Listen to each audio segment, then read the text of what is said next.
Hi, I'm Esther Cohen, and I'm the founder of the Alchemy of Nourishment. And I'm here to introduce you to the Alchemy of Nourishment Winter Restoration Cleanse. The Alchemy of Nourishment is the art, science, and magic of eating. It's a guide to transformational nourishment through seasonal cleansing. And here we believe as food is medicine, and that medicine is the alchemy that we create, the gold that we transform our nutrients that we ingest to heal our entire body, mind, and spirit.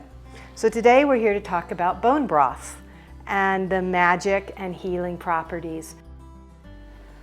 So now we're going to make my favorite beef bone broth, and it's really rich and hearty and adds a nice depth to a wild mushroom soup, a tomato soup. And I like to start with some meaty short ribs. And again, these are grass-fed, organic short rib bones. And you can get 2, 3, 4. But what's important here is that I'm first going to brown these, and that really caramelizes the fat on the bone and brings out a nice rich flavor.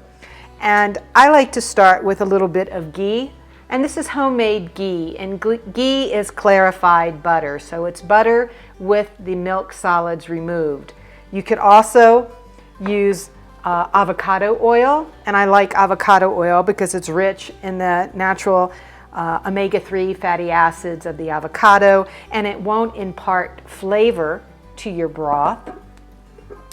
Or I really love Kerrygold pure Irish butter. This is unsalted, and so it's organic, and it's going to add more natural good fats to your broth.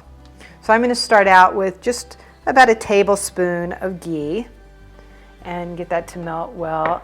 And I'm using cast iron skillet. You can use a stainless steel skillet or an enamel skillet, but one that is got a nice density to it so that the heat is distributed evenly. And then I'm just going to let the fat warm up so that when I place the short rib in the pan, you get a nice sizzle and you'll get a nice brown. And so that's going to become the base of my next broth. Now, another way that you could also do this is get a bake tray and take your short ribs and cover them with a tomato paste. And also spread on your bake tray some shallots, some garlic, and maybe some onions. And we're going to roast all of that in the oven. And you would roast it at 400 for about 20 minutes, 30 minutes, and you can get a similar effect. That's going to add a more rich flavor to your broth. But right now we're going to let these brown and go over and cut our vegetables. Okay, so while our bones are browning, I'm going to come and prepare my vegetables.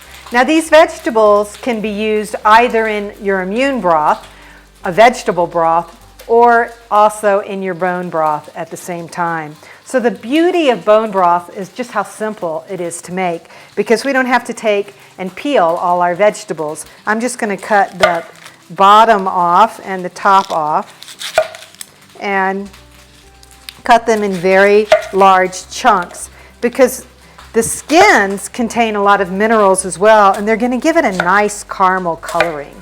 If you do not want that coloring and you want it to be clear, make sure that you peel your onions and your garlic.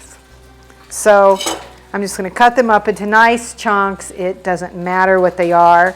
And then I'm using garlics, and I can use the whole clove of the garlic. In other words, I can just use a whole piece like this, unpeeled, or peel them. And again, that's going to be your preference, and it's very easy. Obviously, if you're not peeling.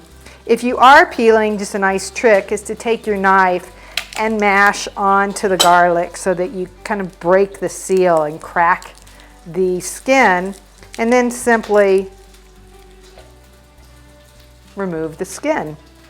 I also like to use shallots because shallots have a little bit of a stronger flavor. And so sometimes I might mix one shallot in with my onion. So one of my favorite ingredients is to use leeks. Leeks are very high in fructooligosaccharides, and what that means is they're high in inulin, which helps be a prebiotic for your probiotic. So it's really feeding the good bacteria in your gut. The trick with leeks is to cut off the stem, and I like to use, just up to the top of the greens. But leeks can be very dirty, being such a root vegetable. So I like to cut them in half and then rinse them really well to make sure that you don't have any dirt grit in your broth. So wash your leeks, and then again you can just come back and cut them up into nice chunks. Make it very easy on yourself. Next, I'm going to move to celery, and this is going to add a lovely flavor. And again, the beauty of broths is I've washed my celery, but I don't have to cut off the leaves. In fact, I want the leaves. They're going to add a richness of flavor. And chop up your celery in big chunks. And particularly, I like to use carrots that have the greens on them because that's going to add some chlorophyll and some nice minerals and a good flavor into your broth as well. So this is all quite wonderful because it's so easy. And I've rinsed them well, making sure there's no dirt, and then cutting up the greens. Last, I'm going to add a nice handful of parsley. And again, I'm a bit lazy, so I'm just going to cut it in half. So there's no perfection in cutting your vegetables.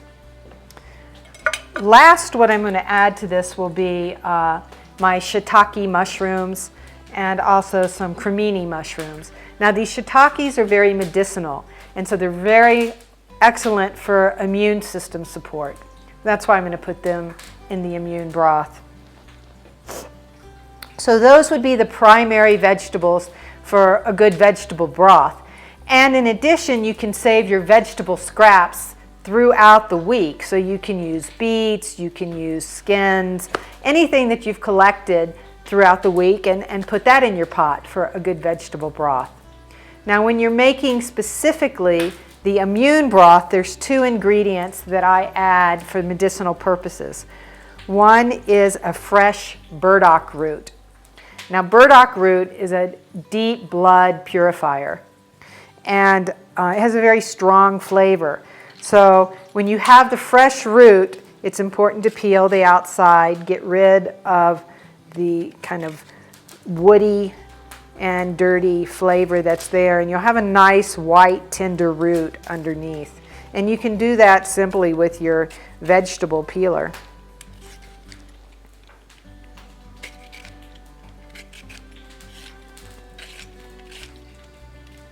And then you're going to cut it much the same way you would a carrot, just in rounds, so that you've got a great deal of surface area exposed. So I'm going to cut off the ends and then just cut it into nice chunks.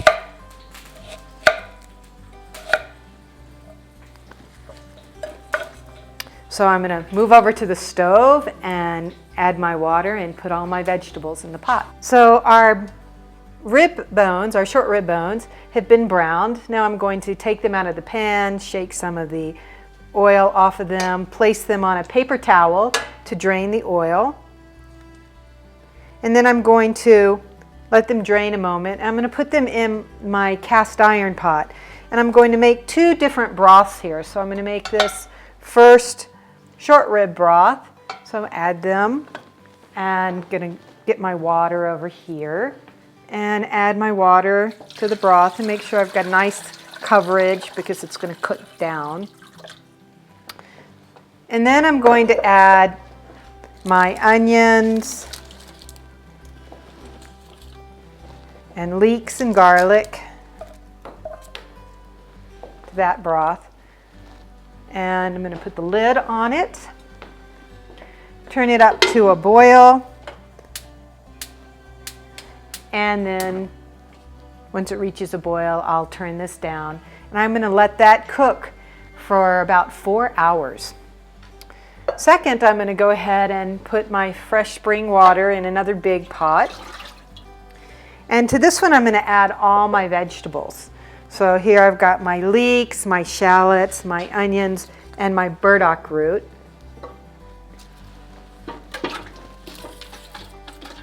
And again, I'm throwing the skin in, everything. And I'm going to reach over and get my celery, my carrots, my parsley, and put all the vegetables in here. And then this is also quite important. I'm going to add my astragalus root, which looks a bit like a tongue depressor. So it's a root that's been dried and then shaved. And you can usually get these at any type of herb store or some natural food markets. And this is very supportive for the immune system. So I'm just going to put those in and reach over here and grab my mushrooms. And again, I've washed my mushrooms, but other than that, you don't even need to slice them. If you're using dried mushrooms, make sure you soak them in hot water so that they reconstitute before you put them in. So a handful of mushrooms. And what I'm going to do with this broth, which is a little different, and you can do with your immune broth, is I have made my bone broth a number of days ago and saved that. So I'm going to just reach over here and grab that.